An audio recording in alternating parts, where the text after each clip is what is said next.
हम लोग बात कर रहे हैं कराटे और मिक्स मार्शल आर्ट्स के हवाले से। ब्रेक के दौरान दो सवाल भी हमारे पास आए जो मैं आपके सामने जो है वो रखूँगी, क्योंकि लोग जो हैं वो अपने बच्चों को भेजना भी चाहते हैं। एक तो ये सवाल है कि जो आपकी एकेडमी है वो किस तरह से ट्रेनिंग कराती है, वो किस तरह से सेशंस कराती है, क्या उसमें फ़ाइटिंग भी होती है और क्या ब्लैक बेल्ट हासिल की जा सकती है उस एकेडमी के थ्रू जो जिसके आप सीईओ हैं?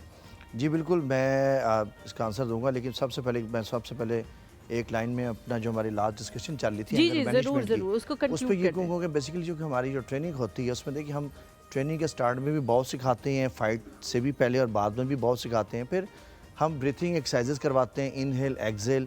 फिर जब ड्यूरिंग फाइट अगर फाइटर गुस्से से फाइट भी कर रहा है तो कोच उसको रोकता है और बताता है कि आपने रिएक्ट नहीं करना है, रिस्पॉन्ड करना है, यानी कि काउंटर अटैक कैसे करना है समझदारी के साथ। सोच तो समझ के। मल्टीपल ट्रेनिंग्स में ये चीज़ें, फिर ब्रीथिंग एक्सरसाइजेज हमें काम एंड कूल रखती हैं। यही वजह है कि हम अपनी जो एंगर मैनेजमेंट है अच्छे तरीके से कर सकते हैं और रिएक्ट करने के बजाय हम रिस्पॉन्ड करना सीखते हैं।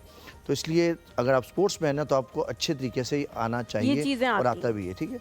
और जहाँ तक आप बात करिए मेरी चूँकि अकेडमी जो कि इस वक्त PWD और बैरिया टाउन में द मास्टर्स अकेडमी, इसमें देखिए मैं मल्टीपर्पज़, क्योंकि मेरी कराटे की एक्सपर्टीज़ भी रही हैं और मेरी किक बॉक्सिंग की भी रही है। मैं किक बॉक्सिंग नेशनल चैम्पियन में रहा हूँ और कराटे नेशनल चैम्पियन में रहा हूँ और इंटरनेशनली भी मैं खेला और एशियन मेडलिस्ट भी हूँ। उसमें ये कि हम बच्चों को कराटे भी सिखाते हैं। कराटे का जो प्लेटफॉर्म है देखिए, उसमें कराटे में आप ब्लैक बेल्ट तक जाते हैं। वो 5 to 6 ईयर्स का सिलेबस होता है। अगर कोई बच्चा हमारे पास आता है तो 5 to 6 ईयर में ब्लैक बेल्ट लेगा। हम सिर्फ ब्लैक बेल्ट नहीं देते, हम उसको डिस्ट्रिक्ट, डिविजनल, प्रोविजनल और नेशनल लेवल तक जाने का प्लेटफॉर्म देते हैं। ठीक है। क्योंकि मैं इस्लामाबाद का सेक्रेटरी भी हूँ। इस्लामाबाद की जो हम टीम बनाते हैं, लाइक अभी रिसेंटली मैं कराची नेशनल गेम्स में इस्लामाबाद की टीम भी लेके गया था। हम ऑडिशन मतलब हम ट्रायल्स करते हैं, प्लेयर सेलेक्ट करते हैं, उनको एक प्लेटफॉर्म भी देते हैं कि वो national level, even international level तक जाके खेल सकते हैं। दूसरा पॉइंट आपका कि लाइक आजकल MMA का बड़ा दौर है, लोग MMA की तरफ आते हैं, किक बॉक्सिंग की तरफ आते हैं। तो हमारी अकेडमी में हम किक बॉक्सिंग, MMA और इवन बॉक्सिंग तीनों चीज़ों की ट्रेनिंग देते हैं। और मैं चूँकि ऑलरेडी एफिलेटेड हूँ डिफरेंट वर्ल्ड लेवल फेडरेशन से, तो हमारे पास अलहमदिल्ला प्लेटफॉर्म्स मौजूद हैं कि कोई फाइटर आना चाहे। अभी मेरे खुद कई फाइटर्स खेलते भी हैं, MMA भी खेलते हैं, बॉक्सिंग भी खेलते हैं, किक बॉक्सिंग भी खेलते हैं और कराटे भी खेलते हैं।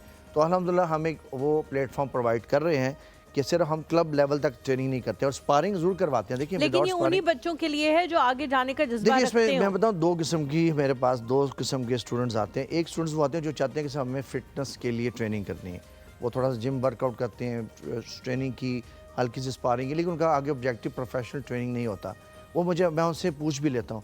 जिन्होंने प्रोफेशनल ट्रेनिंग करनी है तो हमें पता होता है ये चूँकि प्रोफेशनल ट्रेनिंग के लिए उनका लेवल ही हम अलग रखते हैं। जैसे मैंने बताया ना, उनको हम कंफर्ट जोन में जाने नहीं देते, उनका लेवल वो रखते हैं कि उनको हमने आगे कंपटीशन लड़ाना है। ठीक है। और कंपटीशन ज़ाहिर बात है जब प्रोफेशनल फाइट्स होती हैं वो इजी फाइट्स नहीं होती। तो अल्हम्दुलिल्लाह हम यहाँ पे और मेरे अपने स्टूडेंट्स जो हैं इस वक्त नेशनल लेवल तक जो है वो खेल चुके हैं और नेशनल चैंपियंस तक बन चुके हैं मेरे अपने स्टूडेंट्स भी इस वक्त, जबरदस्त, इवन गर्ल्स भी जबरदस्त। साथ हमारे साथ। साथ दो कॉलर्स जी मौजूद हैं। फातिमा है पहले हमारे साथ, अस्सलाम वालेकुम। अच्छा, जाहिदा आंटी है हमारे साथ। Good morning. गुड मॉर्निंग, कैसी है जाहिदा आंटी? बिल्कुल ठीक हूँ बेटा, आप सुनाएं क्या हाल बिल्कुल है? ठीक, अल्हम्दुलिल्लाह। क्या हाल चाल है? गर्मी कैसी है चकवाल में? बहुत ज्यादा गर्मी और तूफानों के साथ बस बुरे हाल हुए हुए हैं। आप बहुत अच्छा शो कर रही हैं हुमायूं के बगैर। बहुत शुक्रिया, थैंक यू सो मच। मुश्किल आपके होता है, गेस्ट को भी मुश्किल होता है, सलाम लेकिन बहुत शुक्रिया।